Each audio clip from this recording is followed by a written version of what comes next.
کوفہ کی تاریک رات، ایک عظیم مجاہد تنہا اور پورے شہر میں اس کی تلاش جاری تھی۔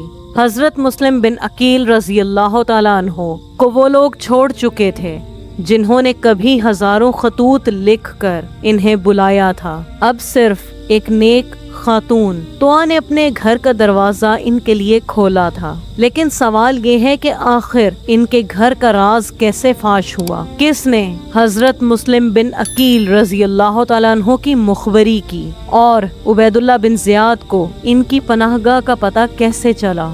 آج ہم امام ابن کثیر رحمۃ اللہ علیہ کی البدایہ والنہایہ کی روشنی میں اس تاریخی واقعے کو سمجھنے کی کوشش کریں گے۔ گزشتہ قسط میں ہم نے دیکھا تھا کہ حضرت مسلم بن عقیل رضی اللہ تعالیٰ عنہ کے ہزاروں حامی خوف اور دباؤ کی وجہ سے ان کا ساتھ چھوڑ گئے اور آپ رضی اللہ تعالیٰ عنہ تنہا کوفہ کی گلیوں میں بھٹکتے ہوئے توا نامی خاتون کے گھر پہنچے۔ البدایہ والنہایہ کے مطابق توا نے جب جانا کہ یہ حضرت امام حسین علیہ السلام کے سفیر حضرت مسلم بن عقیل رضی اللہ تعالیٰ عنہ ہیں تو انہوں نے خاموشی سے اپنے گھر کے ایک الگ حصے میں آپ رضی اللہ تعالیٰ عنہ کے لیے جگہ بنا دی۔ آپ رضی اللہ تعالیٰ عنہ کے لیے بستر لگایا گیا اور کھانا بھی پیش کیا گیا، لیکن روایت میں آتا ہے کہ حضرت مسلم بن عقیل رضی اللہ تعالیٰ عنہ نے کچھ نہ کھایا۔ اسی رات توا کا بیٹا گھر واپس آیا۔ اس نے محسوس کیا کہ اس کی والدہ بار بار گھر کے ایک مخصوص حصے میں جا رہی ہیں۔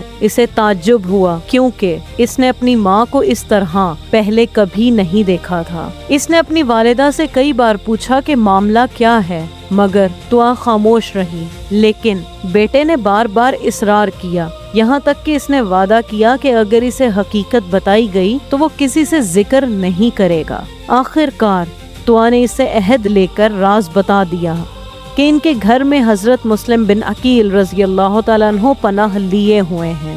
تاریخ بتاتی ہے کہ اس نوجوان نے اگرچہ خاموش رہنے کا وعدہ کیا، لیکن وہ اس راز کو اپنے دل میں نہ رکھ سکا۔ صبح ہوتے ہی یہ خبر عبید اللہ بن زیاد تک پہنچ گئی اور اس نے فوراً حضرت مسلم بن عقیل رضی اللہ تعالیٰ عنہ کی گرفتاری کا حکم دے دیا۔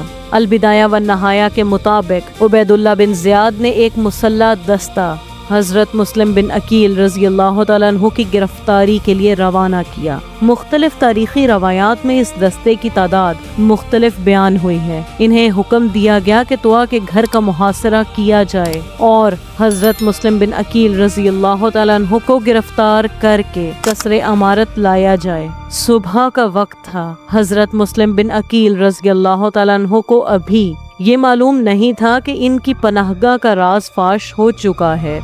جب سرکاری لشکر نے گھر کو گھیر لیا تو آپ رضی اللہ تعالیٰ عنہ باہر تشریف لائے۔ آپ رضی اللہ تعالیٰ عنہ کے ہاتھ میں تلوار تھی اور آپ نے نہایت بہادری سے مقابلہ کیا۔ امام ابن کثیر رحمۃ اللہ علیہ نقل کرتے ہیں کہ حضرت مسلم بن عقیل رضی اللہ تعالیٰ عنہ نے اس قدر بہادری سے جنگ کی کہ حکومتی سپاہیوں کے لیے ایک تنہا مجاہد کو قابو کرنا آسان نہ رہا، لیکن دوسری طرف سپاہیوں کی تعداد بہت زیادہ تھی۔ جب انہیں اندازہ ہوا کہ براہ راست مقابلہ مشکل ہے تو انہوں نے دور سے پتھر پھینکے اور آگ لگا کر حملہ کرنے کی کوشش کی تاکہ حضرت مسلم بن عقیل رضی اللہ تعالیٰ عنہ کو کمزور کیا جا سکے۔ مسلسل جنگ اور زخموں کی وجہ سے آپ رضی اللہ تعالیٰ عنہ شدید تھکن محسوس کرنے لگے۔